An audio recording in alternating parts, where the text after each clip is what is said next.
Morning everyone, thank you all for joining us, and as Peter says, I think we've all gained an hour today from not having to go out and water all the gardens, so that's rather nice. I don't know about anybody else, I'm kind of feeling like we're all raising our heads a little bit now. You know, it's all been very difficult getting ourselves all adjusted to COVID-19, the restrictions, not knowing what's happening. But it feels like, and I'm seeing it on social media as well, it feels like we're all starting to get to work with this and start to look down the line a little bit. So I did want to mention a couple of workshops that we've got coming up that we hope will support you in that. So Peter, who's on here today, is doing one on Friday from 2 till 3. And that's about mitigating risk as you come out of this situation, as we start moving forward, about really looking after your business. And then on the 10th of June, we've got Joanne at 10:30 who's doing Going from Surviving to Thriving. And I think we all want to do that, don't we? So I really just wanted to say, use your cluster family to help you as we move forward with this. We're all here to support each other. Reach out and use the people that you've got around you in this family. So I'm looking forward to today. We've got a packed agenda and we've got some networking at the end. We've got some slightly different things going on as well. So later on, Karen will be doing some relaxation with us and we'll all get a bit of headspace for today. Charlotte's doing a really nice piece, again, along that, how do we move forward? How do we think a little bit differently? How do we take advantage of the stuff that we have available? But I won't steal her thunder by saying any more than that. But we're obviously setting off with Eugenie. So I'll hand back over to Andrew, who knows exactly what's happening with everything. And I will get my little clock ready for the 3-minuter. Enjoy the meeting, everyone. All right, thank you, Dianne. So Eugenie is going to be our first speaker, give our first presentation. It's a 3x3, so we are limited to the 3 minutes, as Dianne has suggested. And whenever you're ready, Eugenie. Well, good morning, everyone. Thank you for your time this morning. So I will introduce to you SEIMAF, the company I work for as a business manager. The first step will be about SEIMAF Group, and then we'll have a Zoom about SEIMAF UK, so our location in the UK. SEIMAF Group, we are initially a French engineering company. We provide engineering and design competency to all types of industry, so it can be the nuclear fields, oil and gas, water treatment, and so on. We are at the moment 150 across Europe. With 25 years of expertise in the nuclear field, but in general, the industrial, I would say, fields. We have like several locations with 4 design offices in France, 1 in Romania, and the latest office is in Bristol, so in the UK. About our capabilities and expertise, so basically we accompany all of our clients from the detailed design on a project till the support on site. So it's quite varied and diverse. Our core business is the design, obviously. So we have different type of, I would say, method of work, from the technical assistance directly at the design office of the clients through work package that we bring directly in our design offices in France or Romania. About the UK, so we are based since 2017 in the UK for the HPC project, where we provide detailed design competency, but also support on site. So we work successfully with Advance for the HPC project, but also other projects, I would say, that will come in the UK, like Sizewell, for example. So that's quite a success so far for us in the UK. Basically, at the moment, we are looking for new partnership, but also new projects. We are always keen to collaborate on projects with UK companies to see where we can bring together our abilities and capabilities to basically bring the best for the clients. So if you have any questions, but also like if you are keen to collaborate with us, please let me know. I will be pleased to answer to any question that you may have about SEIMAF, but also the way where we can collaborate together successfully. Thank you very much. Excellent. That was very good, Eugenie, and 20 seconds under as well. Oh, perfect. You fit a lot into that 3 minutes. I trained myself, I will say. Let me then stop. Thank you. The share. Yeah. Thank you, Eugenie. That was great. Where are you based? Just out of curiosity, are you based in Cumbria? No, we are based in Bristol, but we are often in Cumbria, so that's why we are part of this cluster as well. Excellent, great stuff. So, yeah, obviously Eugenie's details were there on screen, and they will be included on the website that summarises the event. So that'll obviously go up in probably later today or early tomorrow. So we're going to move on, and next up is Charlotte. So we have Charlotte Penn from CambridgeHOK. Okay.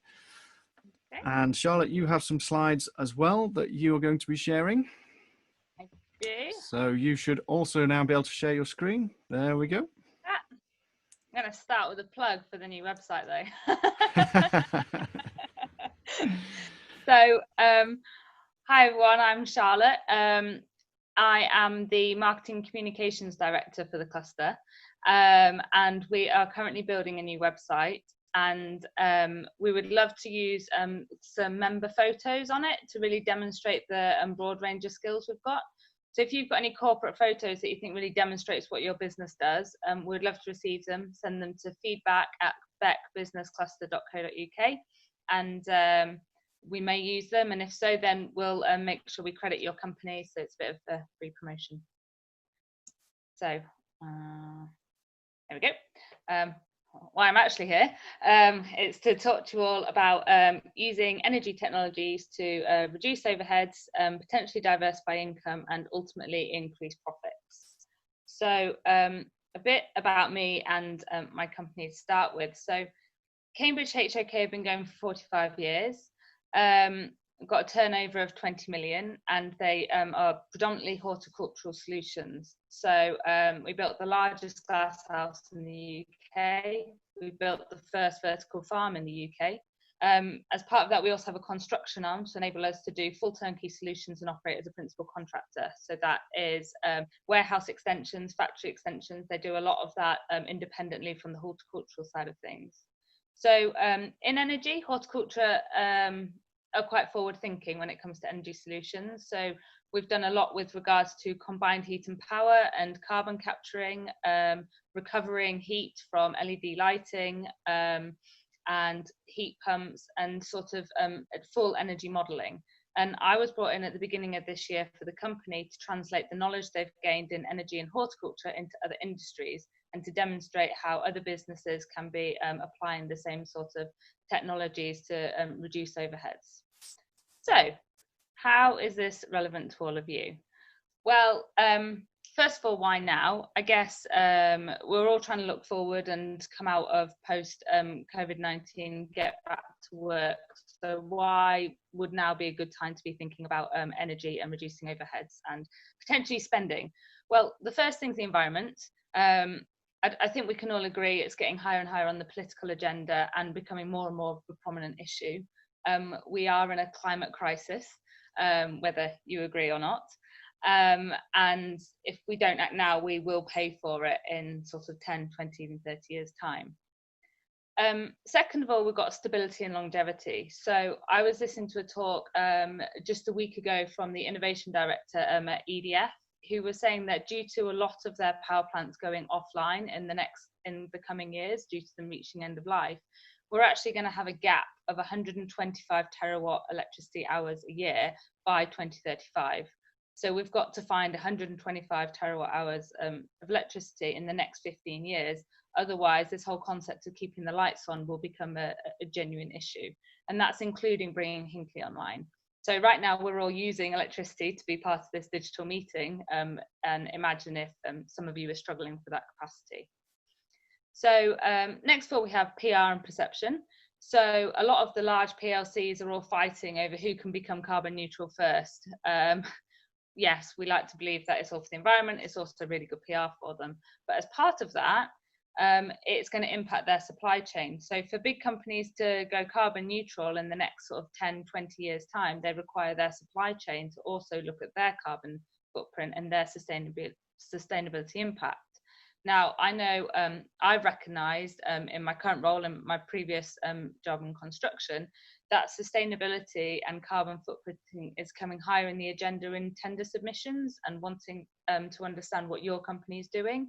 I've had 2 inquiries in the last week alone for projects where they're requiring a SQL very good standard as part of their project.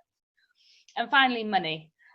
Perfectly aware of the fact that regardless of what you think about the environment, without money you don't have a business, and you're not going to invest unless there's a decent business case, because ultimately, you know, you're not going to put your business under just to go carbon neutral.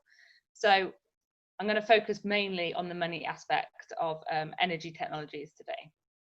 So where to start? The beauty of the cluster is that we've got lots of businesses from different backgrounds, different shapes and sizes. It makes talking about a typical energy matrix very difficult though, because it's all going to look very different for each of you. So when you're looking at your energy matrix, it's going to be built up predominantly of your transport, your electricity, and your heating and cooling. And that is going to translate into your carbon footprint. Now, why is that important? Well, right now, electricity is at a negative price, probably seen in the news. And I imagine none of you are getting paid for using electricity. And that's because only 40% of your bill is actually the cost of the fuel. The other 60% is your tax for the carbon, it's your management fees, it's your transmission fees, and it's the cost of having to balance the grid with all the other, with all the different sources of power going into it. Which means that ultimately energy is going to go up, the cost of it's going up, regardless of the cost of the fuel that's going into it. So if you can reduce your reliance on the grid and reduce your carbon footprint, you are reducing costs. Because regardless of where energy costs are right now, they will go up and the management fees are going up as well. So where's a good place to start? Building management systems, I will probably refer to this as BMS throughout the rest of this presentation.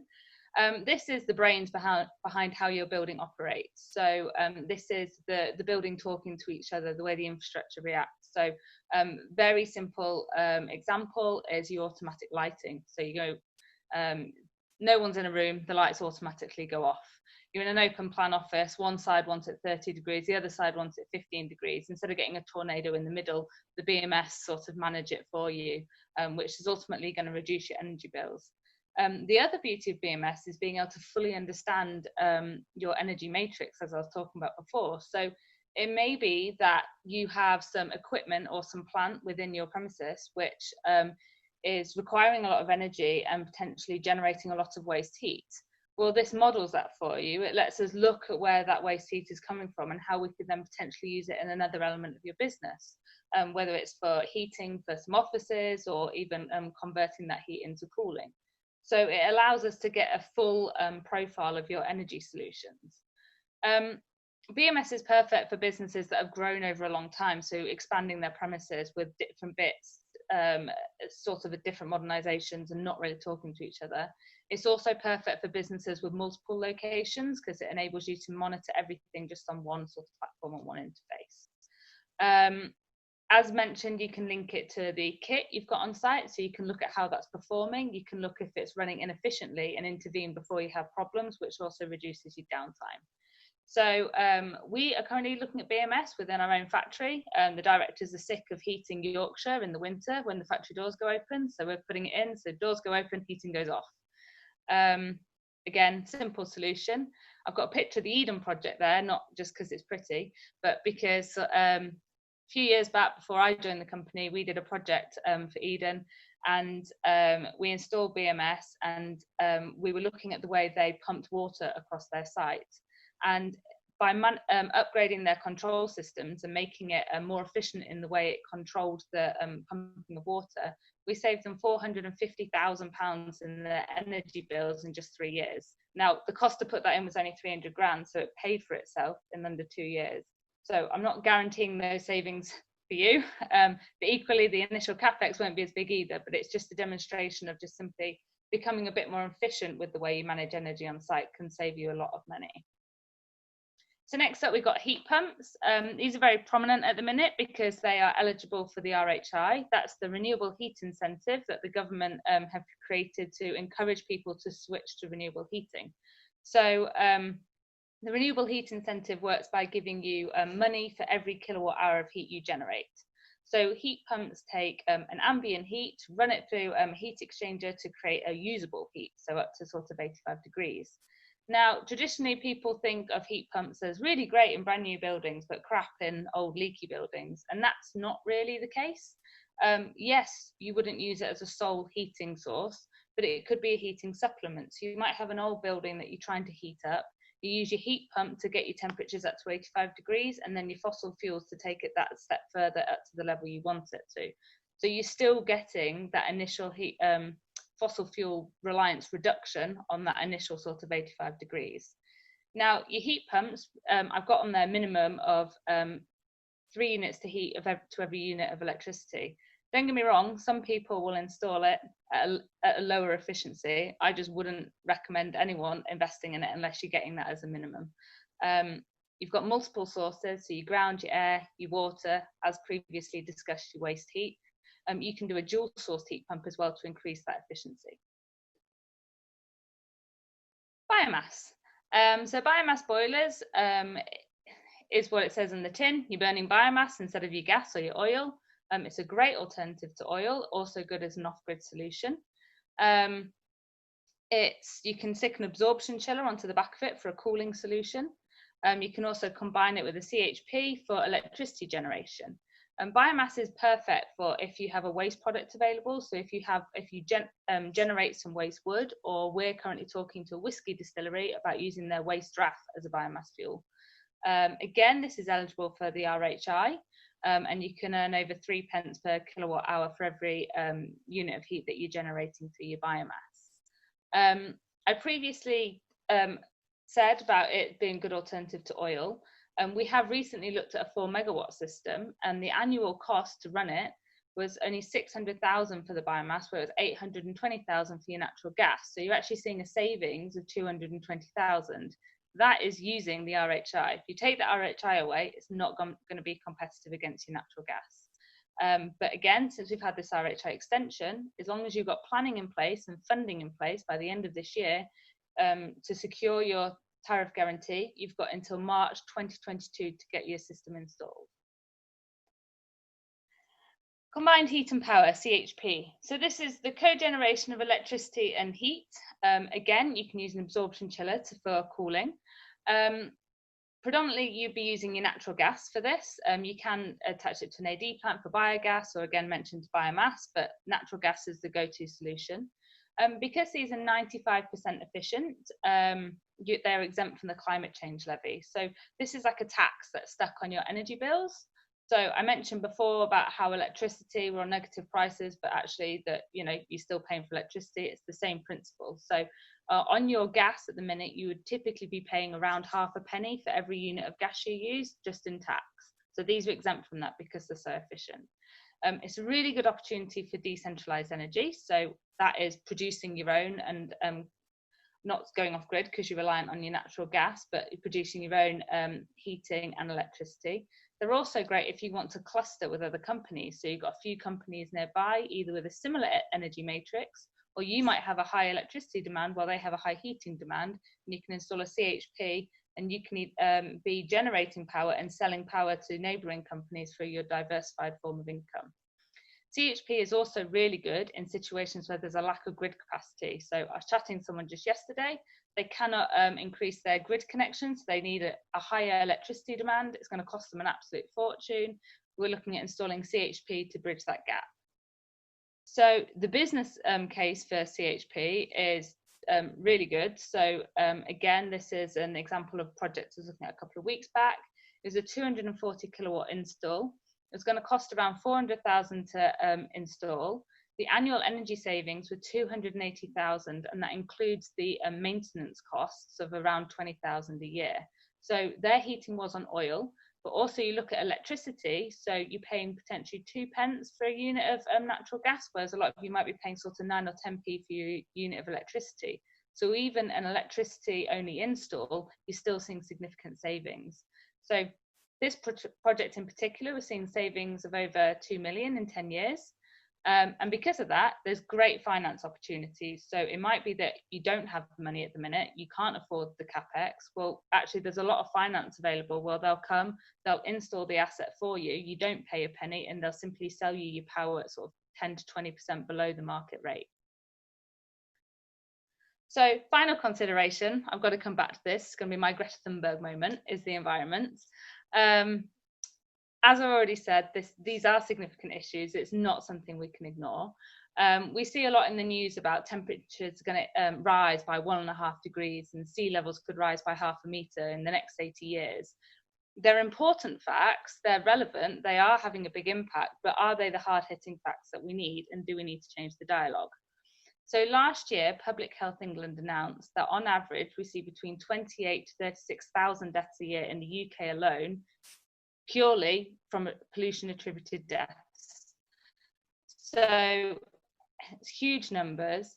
And if we saw more of that in the media, would it make you think twice about what you're doing as a company? So right now, we're all trying to find the new normal. We're looking at health and safety solutions in terms of how we can get back with regards to being responsible for our employees and our local community. You know, if we were to be seeing in the news on a daily basis deaths related to pollution, would that make you think differently about your energy consumption and how you're using energy? So, final thing, if you found anything I've said today interesting in the slightest, whether or not as a business you're looking to reduce your carbon emissions, whether or not you're looking to work in this sector, if you're doing exciting things or you're looking to do exciting things, we're going to start a net zero sector group up for the cluster, and it'll be starting in August. I don't have the exact date yet. If you want to talk or you've got anything interesting, that's my contact details. Equally, if as a business you're interested in any of what I've just said, then just drop us a line. Okay, we're done. Great, thank you very much, Charlotte. Appreciate that. Now we do have a couple of questions, actually. So I'm going to go to Peter Fleming to begin with. He was first with a question. So hi, Peter. How are you doing? Hi, Andrew. Can everybody hear me okay? Yeah? Yeah, loud and clear. Great presentation, Charlotte, and interesting to know actually what you do in your day job, because obviously Thank you. Director's role, we only see a part of each other. Yeah. Couple of things. Is CambridgeHOK, are you looking to collaborate with other businesses? Because interestingly, I've got a couple of clients. One specialises in commercial solar installs, but they even do see-through panels to fit on greenhouses and carports. So that's maybe something I could link you with. Definitely, yeah. As I say, we do turnkey solutions for horticulture. We're actually looking at a project at the minute where we might be using the translucent PV panels. So yeah, absolutely, I'd love to talk to anyone who does it. So. Yeah. So they do quite a lot in Holland and Asia and things. And secondly, I've got another client specialises in geothermal projects on a big commercial scale. Yeah. Again, if you want a linkage to them and maybe some of their contacts, I can certainly pass them on. That'd be wonderful. That'd be great. Thank you. Yeah, we're currently talking, because we still do all the control systems for Eden Project, and they're looking to do a big geothermal, put in a large geothermal plant. So yeah, any contacts, 100% pass them on. It'd be great to talk to them. Yeah, good. And the final thing, just as a second point, I just happened to hear Joe Lappin speaking from Cumbria Lep I think about 2 weeks ago, that they're exploring vertical farming in Cumbria. So again, I don't know whether you've got linkages into Cumbria Lep. Yeah, that would be definitely good to explore. I'm also talking to our local LEPs and Hull University on Thursday about it, because we do in the vertical farming.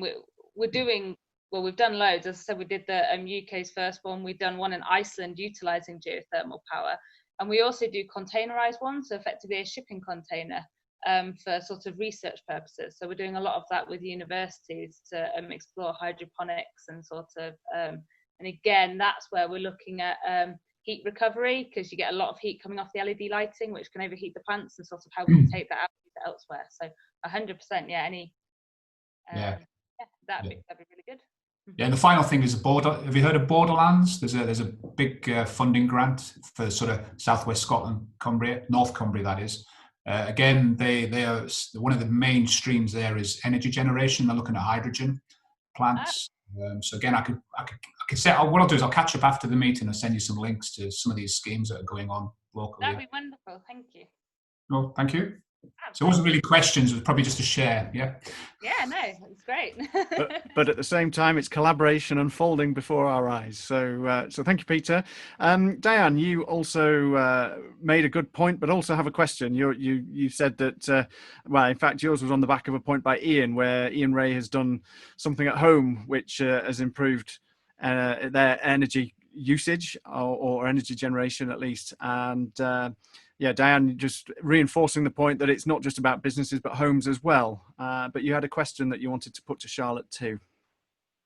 Yeah, some great savings there, Charlotte, on some fairly big project, I think. And it was really a reflection of, for the SMEs and the solopreneurs that we've got in the cluster, what can they do around this stuff that both helps them to save money and helps the environment at the same time? Yeah, so the building management systems, I mean, that's a really good thing. I mean, that is literally, as you can see, I'm in my bedroom. If you walk through into our wardrobe, we've got a light that comes on automatically and goes off automatically. So stuff like that, even in a small business, or even if you're working from home, is a really good starting point.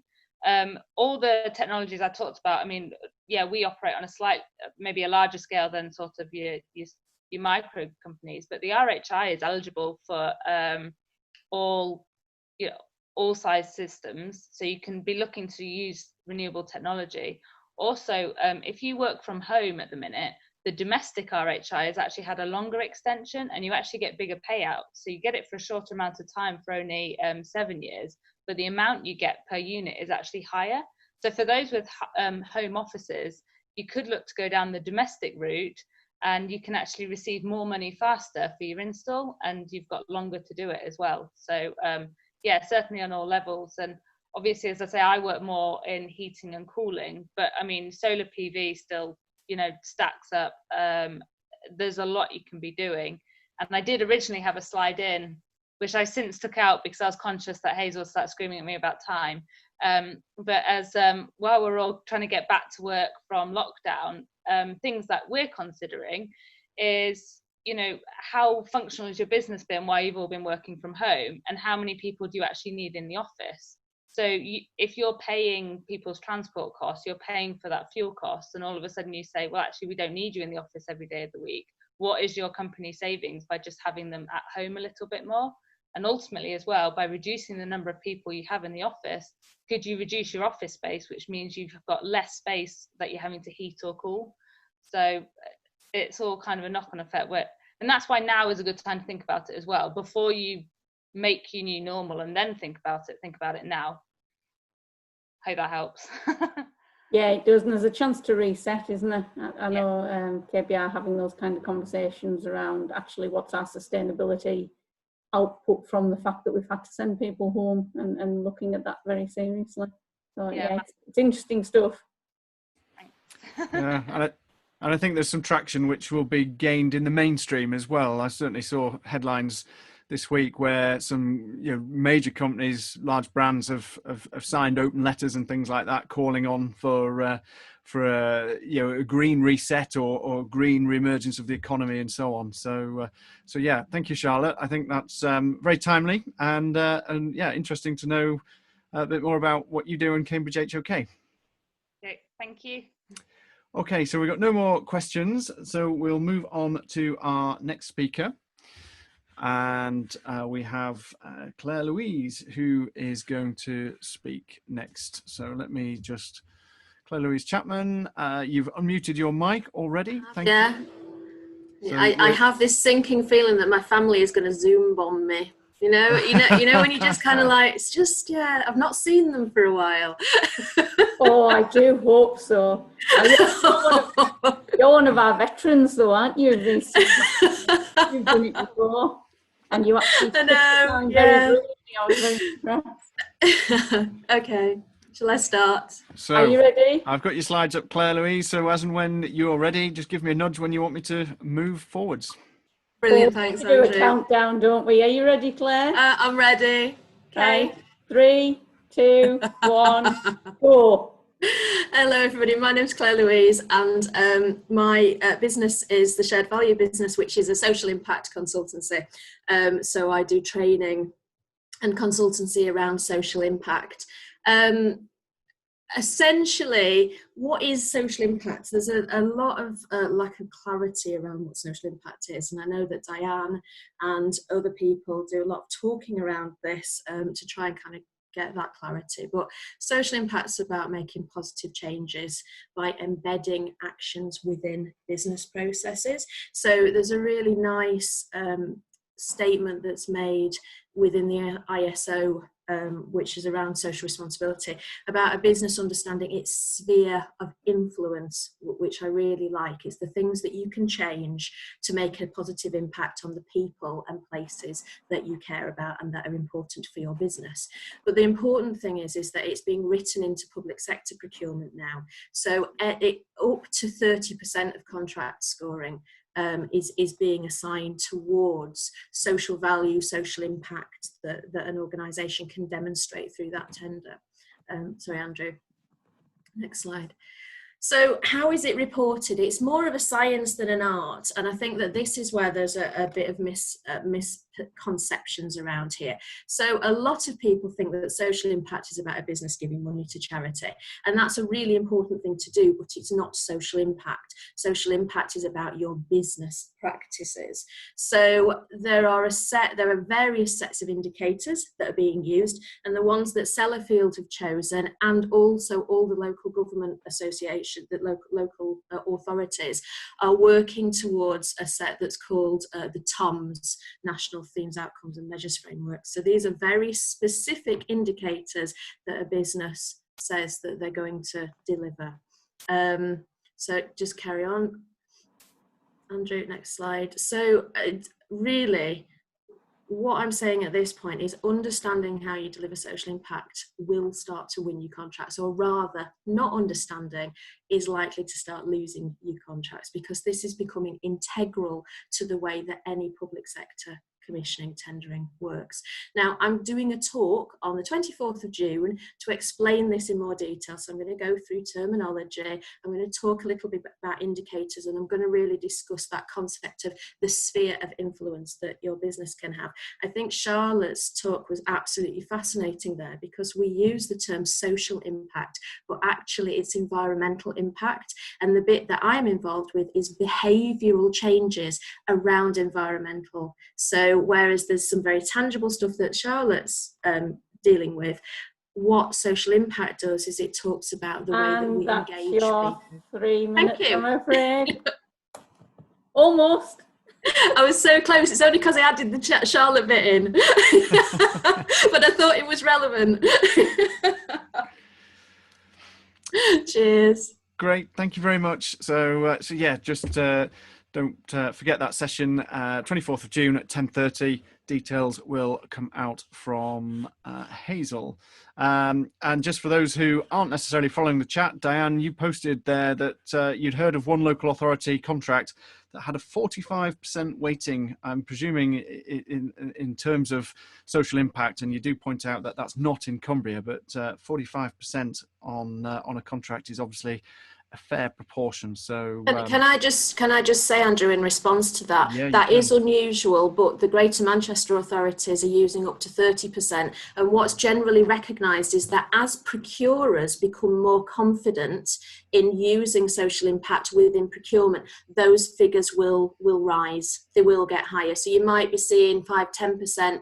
In the next couple of years they'll be getting higher, so it's a really important thing to be understanding, really.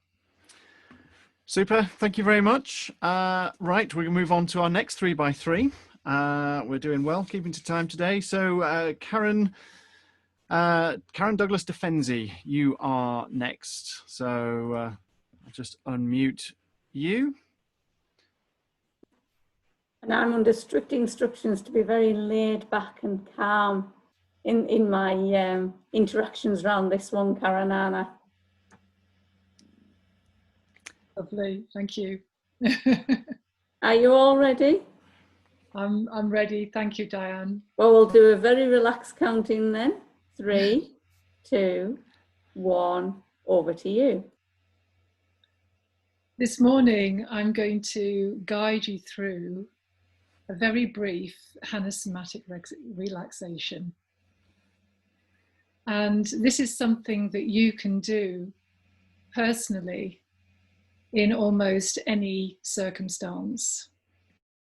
And you can use this to help yourself relax.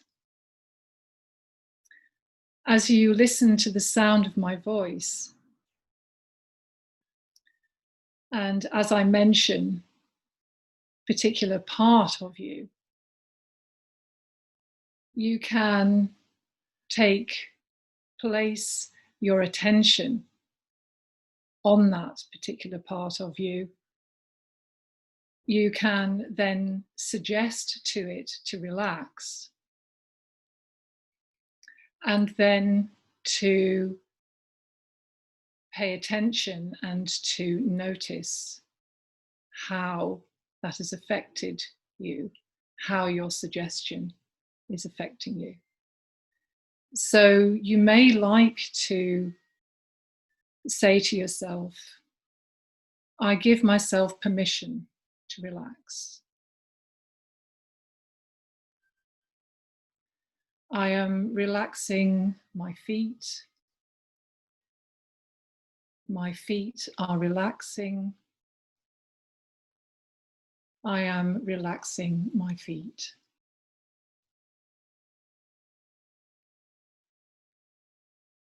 I am relaxing my pelvis.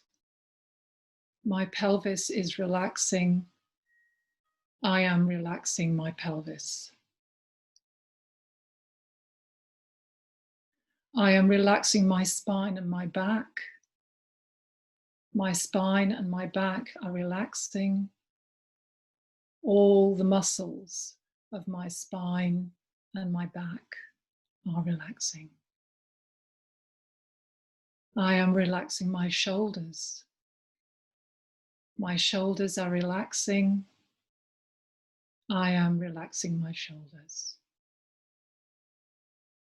My entire being is relaxing.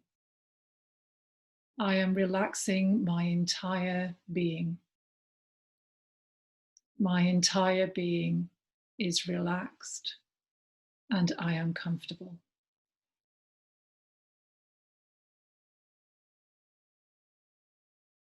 And this is something that you can guide yourself through and use any time that you choose to. And thank you very much, everyone. Perfect timing, Karen. Thank you for that. You're most welcome. I think one of the things we're all learning is that it is important to take moments whenever we can, as we dash from Zoom to Teams to somebody handing us a cup of tea while we desperately try and figure where we're going next. Yes. Taking even just 3 minutes there hopefully has done us all the world of good. So thank you for that. And the important thing is, Dianne, is that it's something that you can do and that you can use and you can guide yourself through and at any time. And when you're in the middle of doing something. Yeah, absolutely. And I think it's a nice thing to do before we all go into some networking and connecting with each other again. So Andrew's going to pop us into meeting rooms, I think. We're going to go into the networking session. Thank you for that, Karen. And Dianne, we'll go into the networking session. So we've extended it just a little bit further this time. So we're going to have 19 minutes, and then the 60-second timer will appear on Zoom. We have everybody into rooms. So we've got 2 rooms of 5 and 1 room of 4. So here we go. We'll move you all into one of 3 breakout rooms, and we'll see you back here shortly. We were having such a good chat, we didn't want to come straight back. In fact, we were having a whole kind of well-being session, I think, weren't we, in our room? Well, I hope I haven't cut people off too short.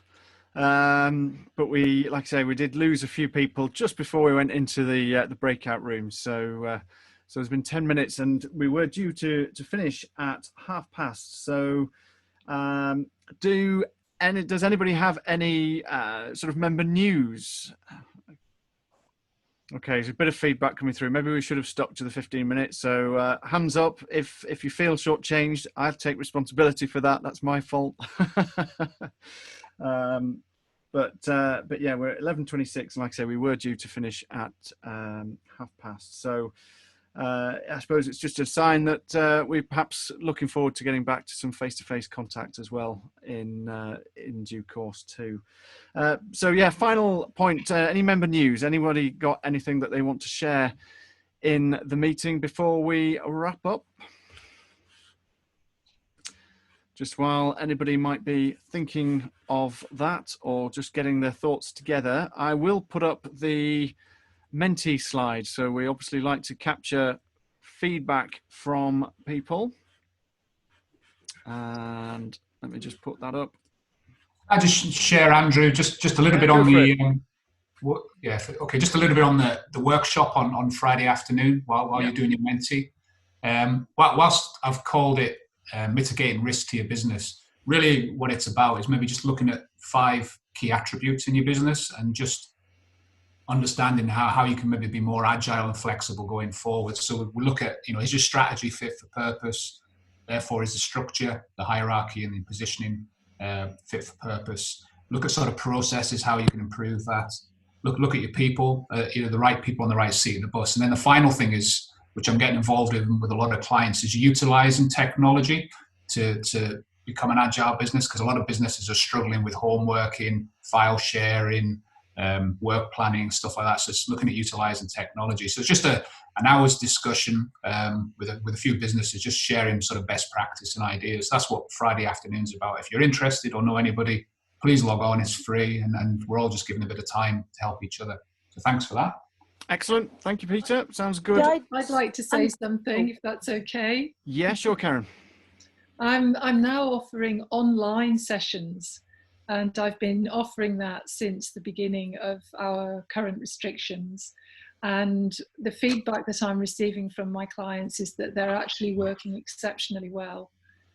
And I'm offering them at the moment at 50% to my usual rate for an in-person session. So at the moment, you can have an individual private online session for £50. Okay, thank you, Karen. And obviously your details are in the 3x3 and will be included on the meeting write-up on the website. Yeah, it'd be good just to get your feedback, like I say, on mentee.com 949404. Numbers have dropped for this meeting compared to some of the recent meetings, which I suspect is indicative of more people starting to plan their return to work and things like that. And obviously we've still got a lot of schools off. Some of them might have gone back, but certainly a lot of age groups that won't.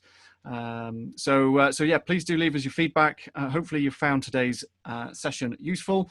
Just finally, before we do disappear, for those who are planning that return to work, we have members within the cluster who are very well placed to provide professional guidance and advice. So for professional services, you can see we've got a few members included on that page there. And then for more practical bits and pieces, furniture, equipment, screens, hand dispensers, PPE, etc., a number of members on screen there too. So please do make use of the cluster membership as you're planning your return to work, or if you're looking to get new equipment or supplies that will enable you to return to work safely. There's plenty of coverage through the members already in the cluster. So any final thoughts? Anybody want anything else to share? Then by all means, drop it in the chat finally now, or you can even just unmute your mic and then we'll sign off. Andrew, could I just say, Somebody wanted. Oh, I was just going to say what Peter said then was really interesting, and I hadn't really picked that up from the emails. So I wonder whether an email for Friday could come out with those points that he raised about the agile business.